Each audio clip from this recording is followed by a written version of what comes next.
Innal hamdalillah nahmaduhu wa nasta'inuhu wa nastaghfiruhu wa na'udzu billahi min syururi anfusina wa sayyiati a'malina may yahdihillahu fala mudhillalah wa may yudlil fala hadiyalah. Asyhadu an la ilaha illallah wahdahu la syarikalah wa asyhadu anna Muhammadan abduhu wa rasuluhu alladzi la nabiyya ba'da amma ba'du. Qala Allahu ta'ala fil Qur'anil Hakim, a'udzu billahi minasyaitonir rajim, wa in kuntum mardo aw ala safarin aw jaa ahadun minkum minal ghaib aw lamastumun nisaa falam tajidu ma'an fatayammamu al-ayah. Hadirin yang dimuliakan Allah Subhanahu wa taala, alhamdulillah puji syukur kehadirat Allah Subhanahu wa taala atas hidayahnya, inayahnya dan taufiknya, sehingga pada kesempatan ini kita masih bisa diberi kesempatan untuk melanjutkan tema kita, kajian kita, yaitu tentang menelusuri ibadah dengan sunnah. Dan alhamdulillah pada kesempatan ini kita sudah sampai pada pembahasan yang ke-10. Dan insya Allah pada pembahasan ini kami akan membahas tentang hakikat tayamum dan kaifiat tayamum. Hadirin yang dimuliakan Allah Subhanahu wa taala, sebagaimana kita ketahui bahwa tayamum merupakan bagian dari kemahabesaran Allah dan bagian dari kemurahannya atas hambanya. Kenapa? Karena Allah selalu menghendaki kemudahan terhadap hambanya dan Allah tidak menghendaki kesulitan terhadap hambanya. Yuridullahu bikumul yusra wala yuridu bikumul usra. Hadirin yang dimuliakan Allah Subhanahu wa taala, di dalam kitab Tauhidul Ahkam dalam jilid 1 halaman 409 di situ diungkapkan bahwa asal dari kalimat at-tayammum adalah at-ta'ammamu. Asal dari kalimat at-tayammamu itu at-ta'ammamu. Apa? Fa'ubdilatil hamjatu ya'an tahfifan. Ditukarnya atau digantinya hamzah dengan ya itu sebagai bentuk untuk memudahkan atau meringankan kita di dalam mengucapkan. Dan menurut bahasa at-tayammamu bahwa tayamum adalah al-qasdu, yaitu tujuan atau yang dimaksud. Wa fi syar'i, dan menurut istilah syarat atau menurut istilah agama, bahwa yang dimaksud dengan tayamum adalah al-qasdu ila soidi limashil wajhi wal yadaini biniyati istibahati sholat. Yang dimaksud dengan tayamum adalah tujuan untuk menjadikan debu dengan mengusapnya ke wajah atau ke tangan, kedua tangan, biniyati dengan niat istibahati sholat, meminta izin kepada Allah supaya diperbolehkan untuk sholat. Kenapa harus meminta izin kepada Allah supaya diperbolehkan untuk sholat? Karena sebagaimana yang kita ketahui bahwa di antara syarat sholat itu adalah tohroh, yaitu suci. Seseorang tidak ada atau tidak boleh melakukan ibadah sholat tanpa dia mempunyai toharoh atau suci. Di mana toharoh itu oleh ulama dibagi menjadi 3. Ada at-toharoh al-ghuslu, ada at-toharoh al-wudu'u, dan yang satu lagi at-toharoh at-tayammamu, yaitu toharoh dengan tayamum. Dan tayamum ini termasuk bagian daripada yang namanya toharoh. Tapi yang harus kita ketahui bahwa tayamum itu merupakan bagian daripada yang namanya rusoh, yang diambil dari masako. Kenapa? Diambil dari satu kesulitan seorang hamba untuk melakukan satu perbuatan, yaitu berwudu atau toharoh tadi, sehingga muncullah kait yang namanya tayamum. Oleh karena itu, maka tayamum nanti pun juga mempunyai syarat-syarat yang tertentu. Kenapa? Karena dia itu rusoh yang diambil dari masako. Oleh karena itu, dengan adanya dia itu rusuh, maka hukum yang pokok itu pasti berubah. Hukum yang asalnya setiap orang yang sholat wajib dia itu berwudu, maka hukumnya menjadi berubah karena ada rusuh. Ini sebagaimana ulama usul mengatakan bahwa yang dinamakan dengan rusuh itu adalah al-hukmu alladzi yatagazzaru min su'ubatin ila suhulatin. Bahwa hukum rusuh itu adalah hukum yang merubah dari hukum yang sulit menjadi hukum yang mudah. Ma'aqiyami sababil hukmil asli, disertai dengan apa? Supaya bertegaknya atau berdirinya hukum yang pokok tadi. Hukum yang asal yaitu toharoh berwudu. Jadi bisa melaksanakan sholat itu dengan tayamum sebagai pengganti daripada wudu. Dan sebagaimana kita ketahui bahwa syariat tayamum ini merupakan syariat yang pertama yang belum ada pada syariat-syariat sebelumnya. Karena syariat tayamum ini hanya ada pada Rasulullah SAW saja, syariat Rasulullah. Di mana kita ketahui Rasulullah SAW itu membawa 3 bentuk syariat yang dibawanya. Ada syariat Rasulullah yang sifatnya menghapus, ada syariat Rasulullah yang sifatnya meneruskan, dan ada syariat Rasulullah yang sifatnya yaitu baru. Sifatnya yang menghapus seperti bunuh diri. Kalau bunuh diri di dalam zaman Nabi Adam, zaman Nabi Musa itu sebagai pembersih dosa, tapi oleh syariat Rasulullah ini dihapus. Yang meneruskan seperti ibadah haji dan lain sebagainya. Sedangkan yang syariat baru inilah yang dinamakan tayamum, yang belum ada syariat dari zaman Nabi yang sebelumnya, itu belum ada.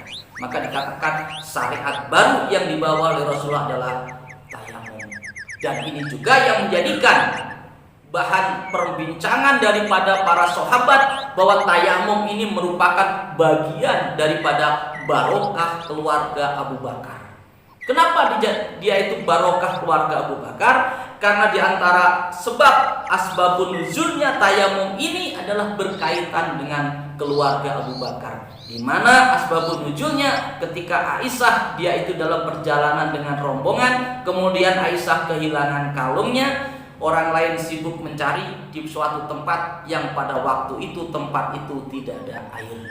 Maka turunlah ayat yang berbunyi wa in kuntum mardo au ala safarin au jaa ahadun minkum minal ghaid au lamastumun nisaa falam tajidu ma'an fatayammamu dan seterusnya.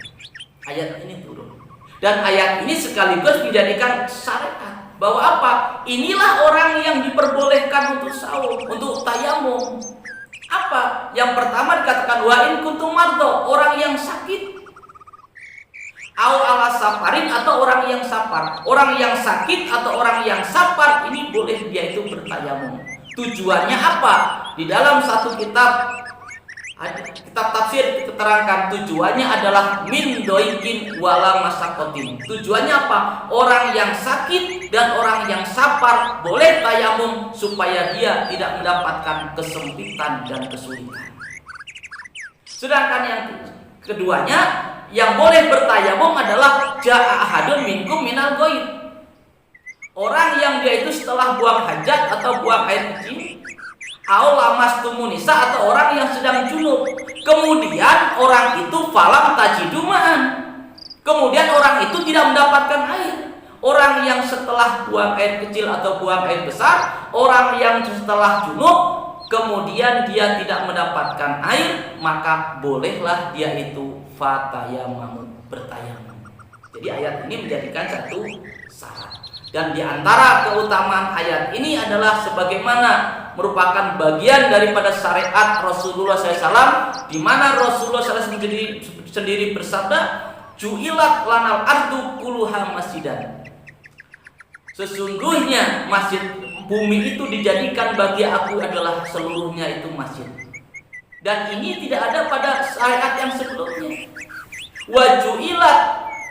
Wajuilat turbatuha lana tuhuron, yang dijadikan debunya atau tanahnya itu sebagai alat bersuci.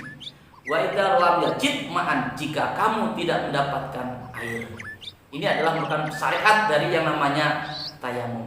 Dan adapun kaifiyat tayamum yang diterangkan dan yang dicontohkan oleh Rasulullah SAW sebagaimana hadis yang diungkapkan oleh Ammar, di mana dikatakan qaula Ammarin, dari perkataan Ammar li Umar kepada Umar, ba'asani Rasulullah SAW fi hajatin. Rasulullah SAW pernah memerintahkan pada aku untuk suatu kebutuhan. Kemudian pada waktu itu aku dalam keadaan junub.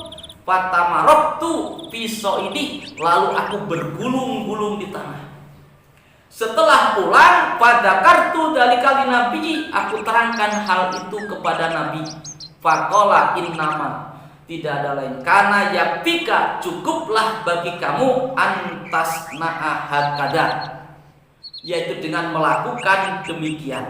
Fadoroba bikafaihi dorbatan alal arti. Kemudian Rasulullah SAW menepukkan tangannya satu kali ke tanah. Summa nafakoha, kemudian meniupnya karena ada yang ditiup. Summa masaha bihima dohro kafaihi bisimalihi au dohro simalihi bikafaihi. Kemudian Rasulullah SAW mengusap punggung yang kanan dengan tangan kiri, dan sebaliknya dan seterusnya mengusap punggung yang kiri dengan tangan yang kanan. Summa masahabihima wajahu, kemudian mengusap wajahnya.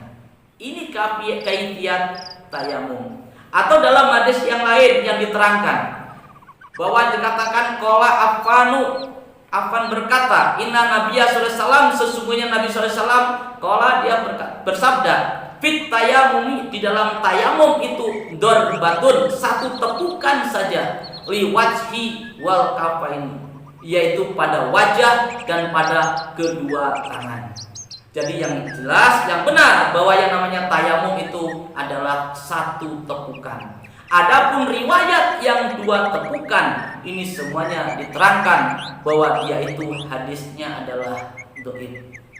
Sebagaimana yang diriwayatkan dari riwayat Tobroni, bahwa dikatakan yakfika dorbatun li wajhi wa dorbatun lil kafaini, satu tepukan untuk wajah dan satu tepukan untuk dia kedua tangan. Wa fi isnadihi Ibrahimu bin Muhammad bin Abi Yahya, dan pada sanad itu ada seorang yang bernama Ibrahim bin Muhammad bin Abu Yahya, wa huwa dhaifun, dia itu adalah dhaif. Ini yang diterangkan dalam kitab Nailul Autor. Sedangkan diterangkan dalam kitab Sarah Batot, katakan wa azzahu ila Tobroni fi kabiri, diterangkan oleh Imam At-Tabrani dalam kitab Al-Kabir. Wa fihi Ja'far bin Zabirin, bahwa yang orang yang bernama Ja'far bin Zabir, qala Sa'idun qala Subatu, Basubah berkata, wa doa arba'ata mi'atin hadisin, dia meletakkan kepalsuannya sampai 400 hadis, yaitu arba'ata mi'ati hadisin, 400 dia hadis yang palsu tentang orang itu. Jadi orang itu artinya memang sangat lemah dan dhaif. Dan adapun yang terakhir adalah hukum ketika orang yang bertayamum itu adalah merupakan sama hukumnya dengan orang yang berwudu. Jadi orang yang bertayamum boleh dia berkali-kali melakukan ibadah sholat, bahkan orang yang bertayamum boleh menjadi imam. Yang jelas kaifiyat tayamum adalah satu kali tepukan untuk tangan dan wajah, atau sebaliknya satu kali tepukan untuk wajah dan tangan. Mudah-mudahan ada guna dan manfaatnya. Mohon maaf kalau ada kekurangan kami dan kesalahan kami. Aku qouli hada wa astaghfirullah li wa lakum. Wassalamualaikum warahmatullahi wabarakatuh.